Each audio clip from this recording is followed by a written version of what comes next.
Hello and welcome back to Puzzle Streak Ladder. So today we're starting at 15 and the rating for the puzzle is 1387. So a bit of a step down from our previous puzzle, but it should still be instructional either way. And I'm pretty sure we'll be able to climb more ratings later on. So yes, number 16. So this is quite a peculiar position. Um, Black's king is directly hemmed in by his own pawns behind him. And three of our pawns here are looking immensely threatening. Um, the only problem with these three pawns is if we try and give a direct check. So that's what we've been trying to aim to do this entire series, right? We try and start the most forcing move. So if we try and give a direct check, um, either of these two pawns could take us. So if I play e4 check, pawn on d5 takes e4, and if I play pawn to g4 check, pawn on h5 takes us. And I believe g4 check is inferior to e4 check because once I play g4 check and pawn takes g pawn takes g4, that's the only legal move, and pawn takes um, G G4 again. Um, Black can actually hide on E4, as crazy as that looks. Um, the absence of this pawn just relinquishes the control of the C4 square, and really it's almost the same thing with E4 check because pawn takes on E4, pawn takes on E4, and the king lands again on E4.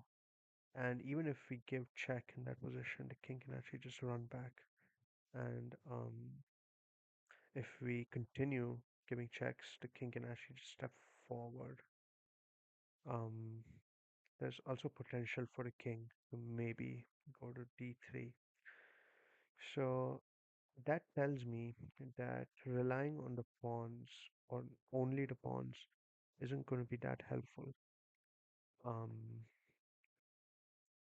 what would be more helpful would be if we can get our queen involved somehow.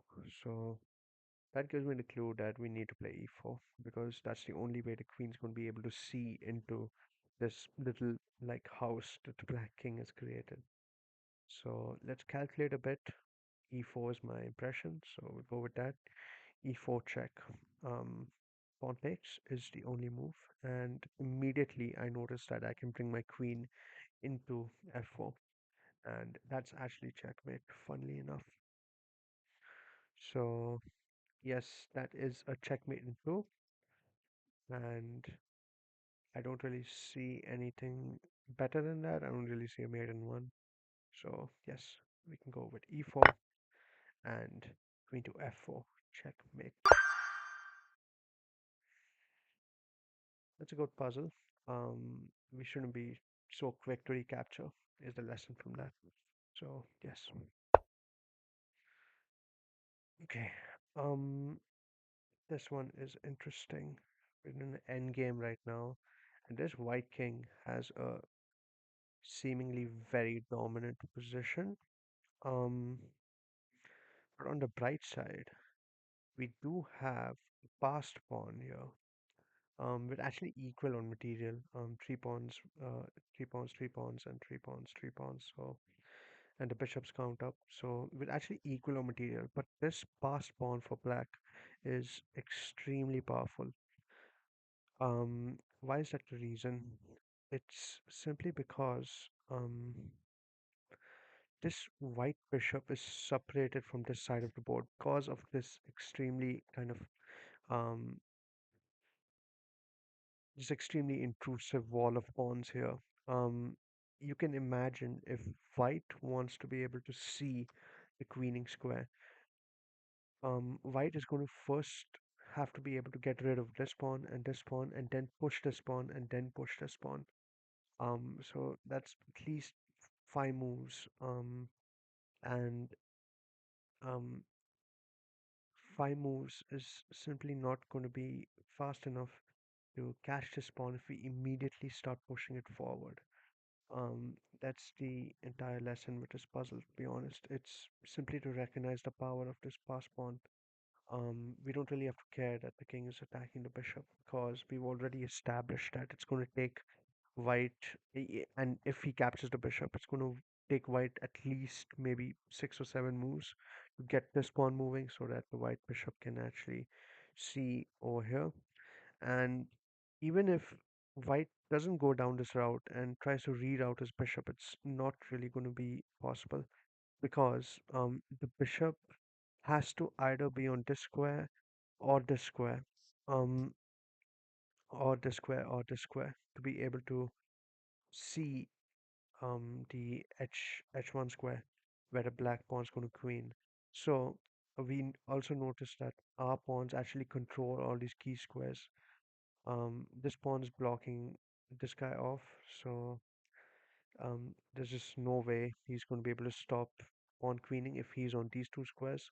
And even if the bishop tries to reroute something like this, right, our pawn's still here to recapture the bishop back. If the pawn wasn't there, I can maybe imagine white's bishop doing this kind of zigzag thing, but even that looks a bit too slow, and it's not possible in the first place either way because the pawn actually controls this key square. So let's just play h5, I guess, because there really isn't a way for white to take pawn or to catch the pawn before he queens. So now white's trying to hunt down these so he can push this eventually, but it's too little too late. Okay. So this puzzle, this pawn looks a bit dangerous. Um, we have a pass pawn of our own as well, but it's clear that he's going to be able to queen before us, and by queening, he's also going to be catching our piece on the h1 square. It's not going to be able to. We're not going to be able to queen our own pawn because his queen will already be patrolling that square. So, um, what other options do we have? We can maybe catch the pawn with this move, but then white can just capture our pawn over here, and a single rook versus a minor piece and two and three pawns is not pleasant, and I think it's losing, in fact. But there is something we can do. So, the first thing we must recognize is we cannot lose this pawn. If we lose this pawn, it's just going to be a rook against like a minor piece and a few other pawns. Even if we manage to win this pawn somehow, it's still going to be a minor piece and two pawns versus a rook, and that's not going to be convincingly winning. So that just gives me the clue that we have to kind of push this pawn on the next move. Um, simply to get the bishop out, simply to get it out of the bishop's clutches. So I calculate pawn to h3. White is going to be compelled to push his own pass pawn now, but the really good thing about it is we can actually drop the rook down to f8 and patrol this 8th rank. And since the pawn is supposed to queen on the light square, this rook is going to be a mighty good defender of that queening square. This bishop also is impeded by his own pawn. So there's never going to be a kind of situation, or he's not going to be fast enough to move this pawn, move the bishop, and then move the bishop to this square to block off the rook from seeing a8. we'll be moving our own pawn at that point, like while he's figuring out that arrangement, and we'll be able to queen before him and take care of the situation. So yes, I believe the first move must be h3, and now we drop the rook back. There's really no other way of securing this point. If the rook was maybe on this square, we could like consider going here, and if he queens, we could land a skewer on the king and the queen. But in this case, we have to play rook to f8, and that's where the puzzle ends because there isn't a way to address the pawn being so fast, and there isn't a way to address defending this queening square. So yes, number 19, a lot of endgame puzzles in this session. So this one is a classic king and pawn endgame, with this very powerful pawn and this king in a really good position to secure the queening square. So here, we're going to be having a bit of an opposition exercise. Um, Really, the only move that kind of makes sense here is pushing the pawn to d5. So that's what I'm going to look at first. After we push the pawn to d5, if black kind of steps forward like this, that's nothing to worry about since we can just push the pawn and we're going to be getting it very easily to the promotion square. The black king going forward is not going to be conducive to him being able to stop the pawn. It's not going to be helpful. So after we push the pawn, we must assume that black is going to play the best move, going backwards. And going backwards in a way where he kind of defends the screening square. It's his job or his wish to enter the screening square and blockade as best as he can, and then get the pawns of his own rolling. But um, yes, that's the reason why he goes to e7. If we push the pawn and he goes to f7, that just makes it way easier for us because he doesn't directly have access to the d8 square. So pawn pushes to d5 check. The king goes to e7, and here the important thing is we do not push the pawn again and give check to the king again, because then he'll be able to reach the queening square no problem. And it's going to be borderline impossible to get the king out of this d8 square. It's going to be blockading our pawn forever, and then his pawns are free to roll and um, completely demolish us. So, um, after d5 check and king e7, it's important that we maintain the opposition between these two kings by playing king to c7. It's important because we need to maintain the control of this d8 square. Um, doing doing really anything else will just easily result in the black king being able to secure the d8 square for themselves. So yes, this is a very popular concept in king and pawn end games, and it's all about square control. Who gets to secure the queening square first? So yes, this must be the move. And now we maintain the opposition. And he pushes pawn, but now that we have control of the queening square, we can easily push up on and not worry about it being captured. So check, and wherever the king moves next, we push again, and wherever like black moves next, we still push again, and we are much faster than this f pawn. Okay, next puzzle.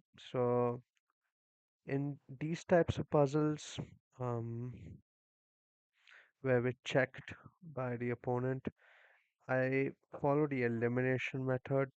So just ruling, like we have a limited number of moves right now because we're in check. So we just have to rule out between these two. We just need to rule out one, and then we don't really have to worry about what happens next because we know that's the only possibility going forward.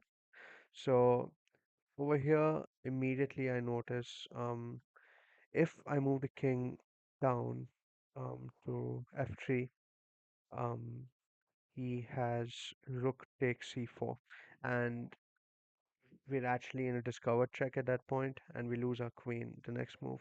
So stepping voluntarily into the bishop side is not something that is going to be good for me. So that just directly eliminates f3 for me. I can play f5, king f5 with zero conscience because I know that f3 is just not possible. So yes, we play that. And now after black plays his next move, we can worry about what to do. So with um with f6, I guess black is planning maybe rook to e5 check, or maybe he's just planning to take the bishop.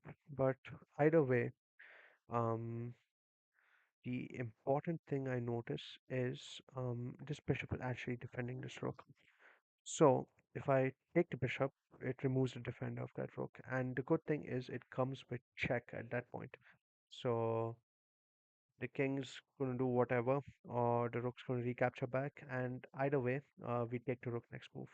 And then um, black completely doesn't have any firepower to continue his attack. So that seems good enough for me. I don't really see any checkmate here, so we just gonna have to settle for the winner material. Bishop takes, rook takes, and importantly, we take the rook. We don't run away here. So yes. So we've reached 20. That was a 16-15 rated puzzle, and yes, I will see you guys in the next part.